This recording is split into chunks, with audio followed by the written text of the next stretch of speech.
Hello friends, नमस्कार सभी को। मैं Narendra, public health nursing officer, Delhi सरकार में कार्यरत, स्वागत करता हूं आप सभी का सीएनएन नर्सिंग एकेडमी के ऑनलाइन प्लेटफॉर्म पर। तो मैंने पिछली वीडियो में रैपिड फायर सीरीज में 10 क्वेश्चंस करवाए थे ऑन्कोलॉजी से रिलेटेड। उस वीडियो में मैंने बोला था कि इस तरह से उनके आंसर मैं नेक्स्ट वीडियो में बताऊंगा। तो आप जिन्होंने वो क्वेश्चंस देखे हैं वो अपने आंसर मैच कर सकते हैं। फर्स्ट का ए, सेकंड का सी, थर्ड का ए, फोर का डी, फाइव का सी, इस तरीके से पूरे 10 क्वेश्चंस के आंसर मैंने यहाँ पे लिख दिए हैं। तो ये आप लोग देख लेना, चेक कर लेना। कोई कंफ्यूजन हो तो आप कमेंट बॉक्स में लिख सकते हैं। आज हम जो उपस्थित हुए हैं वो हुए हैं कि how to crack KGMU nursing officer examination. जो लखनऊ में जो वैकेंसी आई है, आप सभी को पता होगा, किंग जॉर्ज मेडिकल यूनिवर्सिटी में नर्सिंग ऑफिसर की वैकेंसी आई हुई है। फॉर्म फिलअप हो चुके हैं। प्रिपरेशन भी आप लोगों की अच्छी तरह से चल रही होगी, ऐसा मैं उम्मीद करता हूं। टोटल 733 वैकेंसी थी, जिसमें 107 इस तरह से कुछ बैकलॉग वैकेंसी थी और बाकी की जो थी वो फ्रेश वैकेंसी थी। तो वो सब चीजें हो चुकी हैं, क्योंकि फॉर्म फिलअप हो चुके हैं तो उनके बारे में ज्यादा डिटेल में डिस्कशन करने से कोई मतलब है नहीं। जो हम इम्पोर्टेंट चीजें जो हम आपको बताना चाहते हैं कि किस तरीके से अपनी प्रिपरेशन आप कर सकते हो, किस तरीके से सिलेक्शन के नजदीक पहुंचा जा सकता है, उसमें हमारी तरफ से क्या आपको सजेशंस रहेंगे, ये हम बताना चाहते हैं। तो एग्जाम पैटर्न है, पहले मैंने ऐसा एग्जाम पैटर्न नहीं देखा। जनरली 100 क्वेश्चंस में 80 नर्सिंग के आते हैं, 20 जो नॉन नर्सिंग पार्ट होते हैं। लेकिन जो केजीएमयू के नर्सिंग ऑफिसर में जो एग्जाम पैटर्न होता है वो डिफरेंट होता है। 60-40 का रेशो रहता है। इसमें जो आप देख सकते हो कि जो नॉन नर्सिंग पार्ट है उसका वेटेज कितना बढ़ा दिया गया है। तो इस वजह से क्या होता है, इस वजह से इसकी कट ऑफ भी कम जाती है। और मतलब नर्सिंग पार्ट को 60% किया है और नॉन नर्सिंग पार्ट को 40%। ये आप सभी लोगों को पता होगा, ऐसा मैं उम्मीद करता हूँ। दूसरी जो इम्पोर्टेंट चीज मैं आपसे डिस्कस करना चाहता हूँ, कई बार जो स्टूडेंट्स होते हैं वो अनअवेयर रहते हैं कि मिनिमम क्वालिफाइंग मार्क्स का भी कुछ क्राइटेरिया होता है। तो यदि किसी को नहीं पता है, किसी भाई या बहन को, तो मैं आपको बता दूं कि इसमें 50% यूआर का, जो यूआर कैटेगरी से बिलोंग करते हैं, ओबीसी और ईडब्ल्यूएस का 50% क्राइटेरिया है मिनिमम क्वालिफाइंग मार्क्स, और 45% एससी एसटी के लिए मिनिमम क्वालिफाइंग मार्क्स रखा गया है। तो ध्यान रहे, जब भी आप एग्जाम दो, ये जो मिनिमम क्वालिफाइंग एक क्राइटेरिया है उससे अब वो क्वेश्चन करके आने पड़ेंगे, तभी जाके ये नंबर अचीव हो पाएंगे। तो ऐसा नहीं है कि कोई जो यूआर कैटेगरी का बंदा है 52 क्वेश्चन करके आ गया तो वो तो मिनिमम क्वालिफाइंग मार्क्स ही क्लियर नहीं कर पाएगा, तो उसका तो एग्जाम देना ना देना बराबर है। तो ये चीज भी हमारे नोटिस में होनी चाहिए कि 50% यूआर ओबीसी ईडब्ल्यूएस के लिए और 45% एससी एसटी के लिए। एससी एसटी के लिए भी कम नहीं है, जनरली 40 या 35% होती है, लेकिन इसमें 45% है। तो ध्यान रहे एससी एसटी के कैंडिडेट्स के लिए भी।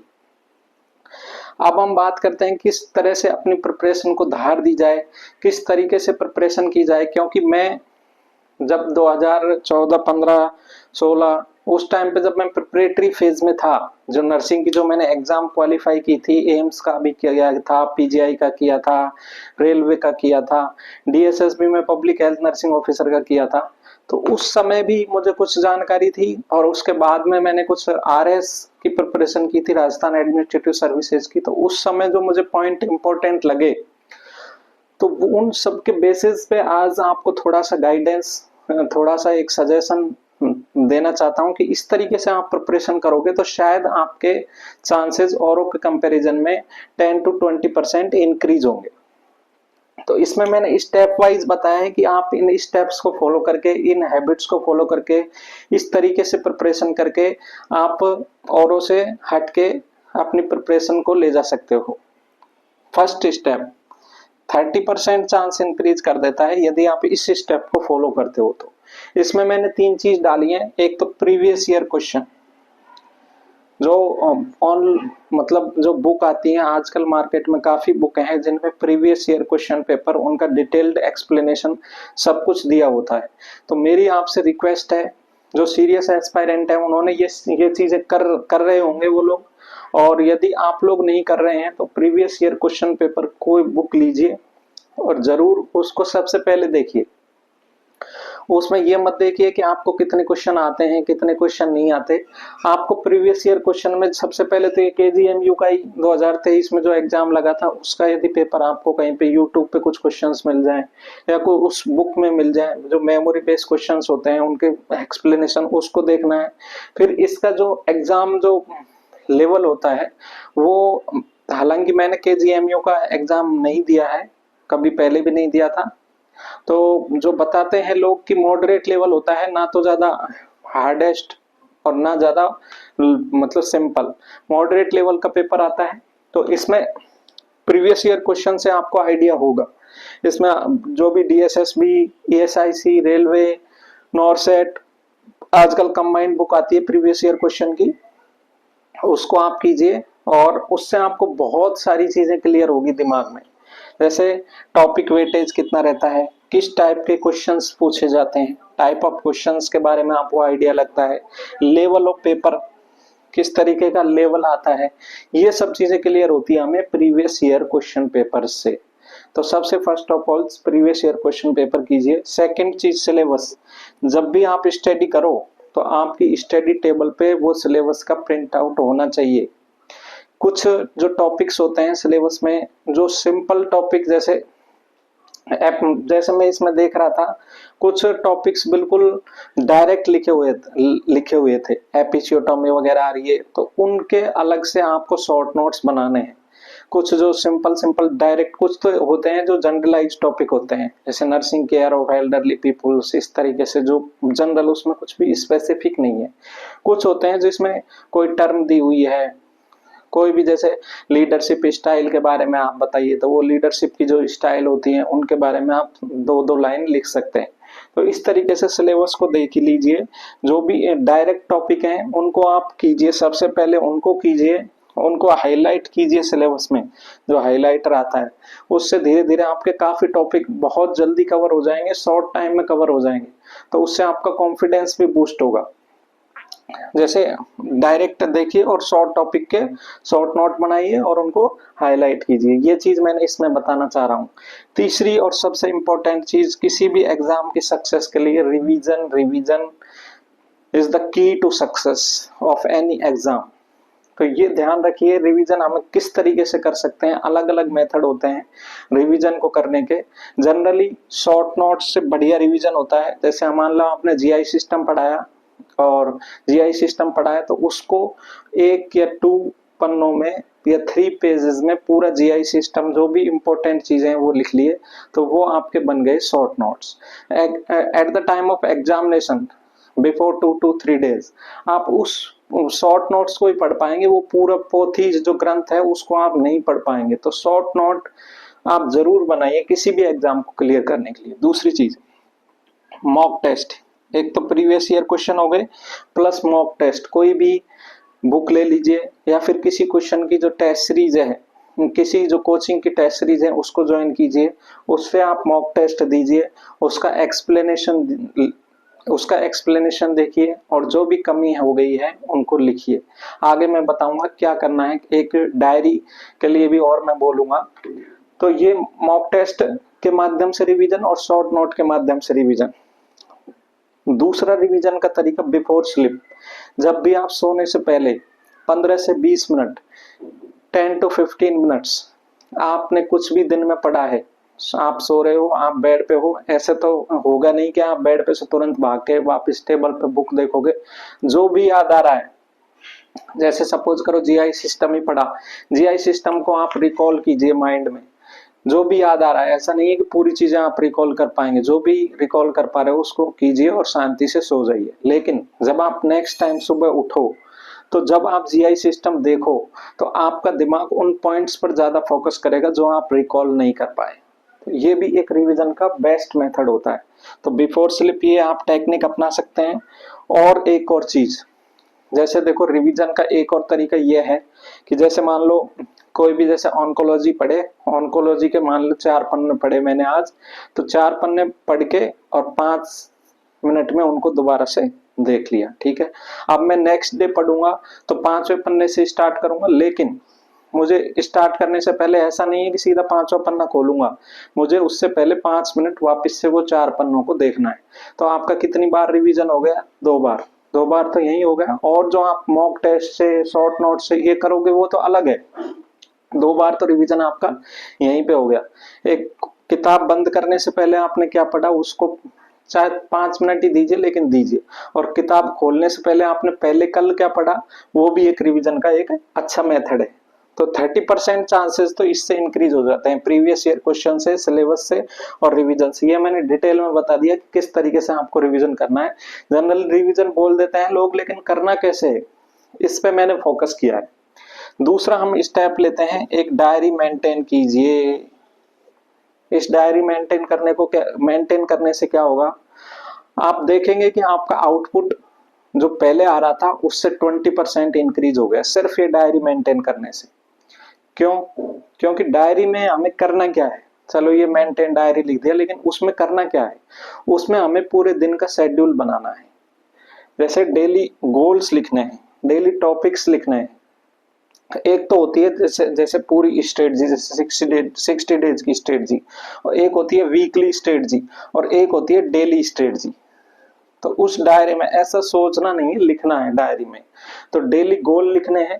और जो भी जैसे मॉक टेस्ट में जो कमियां हैं, जैसे डायरी के 2 पार्ट कर लीजिए, एक जैसे 50 पेजेस आगे और 50 पेजेस पीछे, तो पीछे की साइड से कमियां लिख लीजिए और आगे की साइड से डेट डालिए आप, डेट, और फिर जो टाइम के अकॉर्डिंग जो गोल है कि सुबह 8 to 11 ये पढ़ना है, इवनिंग में 4 to 7 ये पढ़ना है। इस तरीके से मॉक टेस्ट लगाना है। वो गोल आप डायरी में मेंटेन जरूर कीजिए।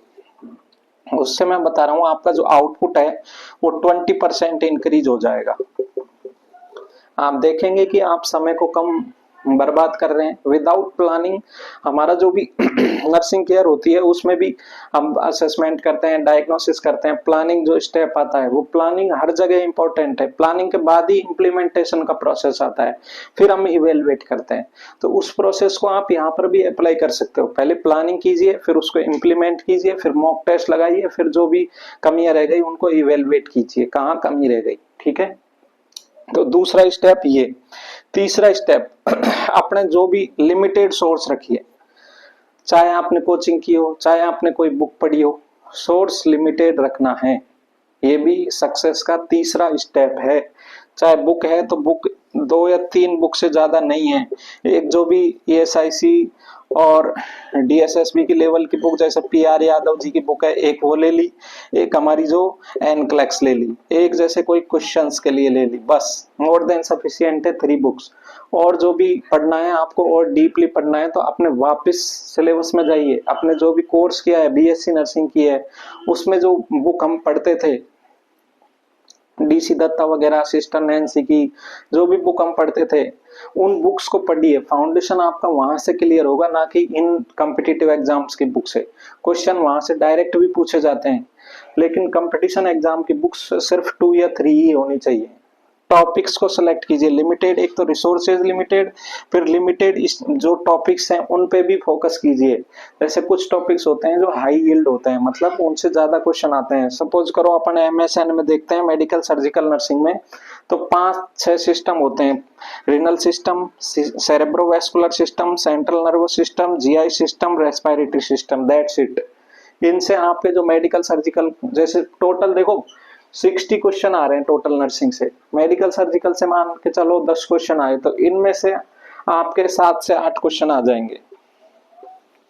बाकी का क्यों इतना पूरा ग्रंथ पढ़ना है? सिर्फ वो टॉपिक्स पे, सिर्फ वो जो इम्पोर्टेंट जो सिस्टम्स हैं उन पे फोकस ज्यादा से ज्यादा कीजिए। यदि आपके पास समय है तो और भी पढ़ाई कर सकते हैं, पढ़ाई करने से कोई बुराई नहीं है। फिर जैसे GK की बात करें, उसमें सिंपल दिया हुआ है डेज, जैसे एड्स डे कब होता है, 1 दिसंबर को। तो इस तरीके से जो डेट्स दी हुई है, डेज दिए हुए हैं, उनमें ज्यादा से ज्यादा पूरे साल के 2 से 3 पन्नों में पूरे डेज आ जाएंगे और उसमें से आपका एक क्वेश्चन फंस जाएगा। इस तरीके से पढ़ाई करनी होती है।